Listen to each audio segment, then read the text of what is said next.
Hello my dear students, good evening to all of you and welcome to my YouTube channel Mukherjee Study Center. আজকে তোমাদের কাছে আমি দুটি ছোট ছোট ইংরেজি শব্দ নিয়ে উপস্থিত হয়েছি। সেই দুটো শব্দ কি দেখে নাও, আমি বোর্ডে লিখে রেখেছি, তোমরা জাস্ট দেখে নাও। প্রথম শব্দটি হলো HAIL হেইল, উচ্চারণটা লক্ষ্য রাখবে, HAIL হেইল। আর দ্বিতীয় শব্দটা হলো HELL হেল। প্রথম শব্দটা HAIL হেইল আর দ্বিতীয় শব্দটা HELL হেল। তো ঘটনা হচ্ছে এখন এটা, এই হেইল এবং হেইল এই দুটো শব্দের মধ্যে পার্থক্য কি? ভেরি সিম্পল, আমি তোমাদের সামনে দেখাচ্ছি, তোমরা দেখে নাও।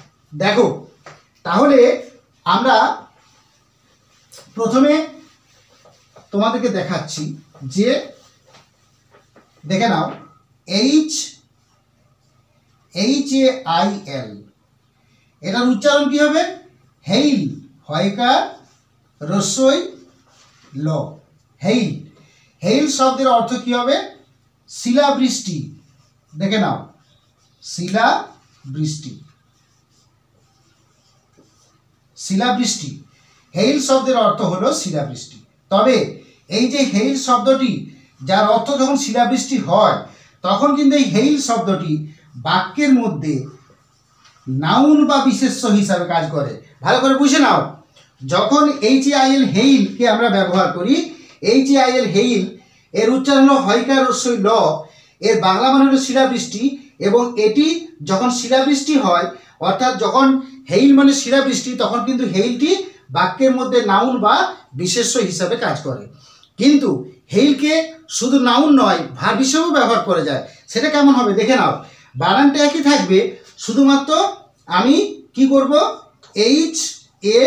HAILS করতে পারি অথবা HAILED হেইল্ড অথবা HAILED হেইল্ড করতে পারি। অর্থাৎ এটা প্রেজেন্টে আসবে, এটা পাস্টে আসবে, এটা পাস্ট পার্টিসিপল আসবে। নিশ্চয়ই বুঝতে পারলে?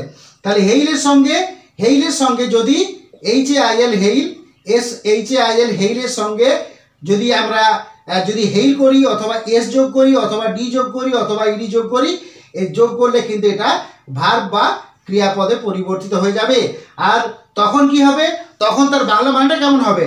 তখন তার বাংলা মানেটা হবে, দেখে নাও, তখন তার বাংলা মানে হবে ডাকা, ডাকা, অর্থাৎ কাছে ডাকা, কাছে ডাকা। যেমন ধরো আমি একটু ছোট্ট এক্সাম্পল দিচ্ছি, দেখে নাও ছোট্ট এক্সাম্পলটা।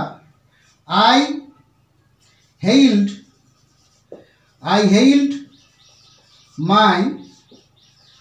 hailed my friend for a gift, full stop। দেখে নাও, I hailed আমি ডেকেছিলাম, আমি hailed ডেকেছিলাম my friend আমার বন্ধুকে, for a gift একটি উপহারের জন্য আমি আমার বন্ধুকে ডেকেছিলাম।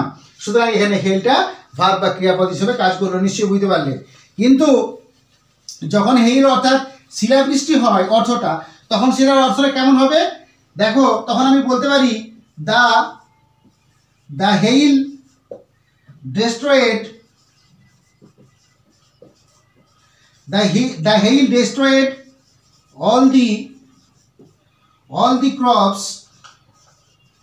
all the crops of my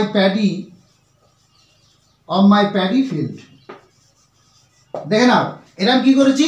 the hail শিলাবৃষ্টি, দ্য হেইল ডেস্ট্রয়েড অর্থাৎ শিলাবৃষ্টি ধ্বংস করে দিয়েছিল, অল দি ক্রপ সমস্ত শস্যগুলিকে, অফ মাই প্যাডি ফিল্ড অর্থাৎ আমার ধান জমির বা ধান ক্ষেতের সমস্ত শস্যগুলিকে এই শিলাবৃষ্টি কি করেছিল? নষ্ট করে দিয়েছিল। নিশ্চয়ই বুঝতে পারলে? তাহলে এই হলো আমাদের হেইল শব্দটির অর্থ। কিন্তু এরপর দেখো HELL হেল, এই যে দেখো HELL হেল, তাহলে এই হেল শব্দটির অর্থ কি হবে দেখে নাও। এই হেল শব্দটির অর্থ হবে কি? এ হবে নরক। আমরা বলি স্বর্গ নরক, নরক, অথবা বলতে পারো জাহান্নাম,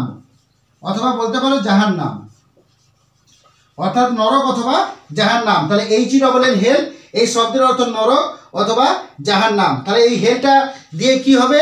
নরক অথবা জাহান্নাম অর্থকে প্রকাশ করা হয় HELL হেল এই ওয়ার্ডটি দিয়ে। এর একটা বাক্য কীরকম হবে দেখো, এই বাক্যটা এরকম হবে। দেখো আমি ধরো বললাম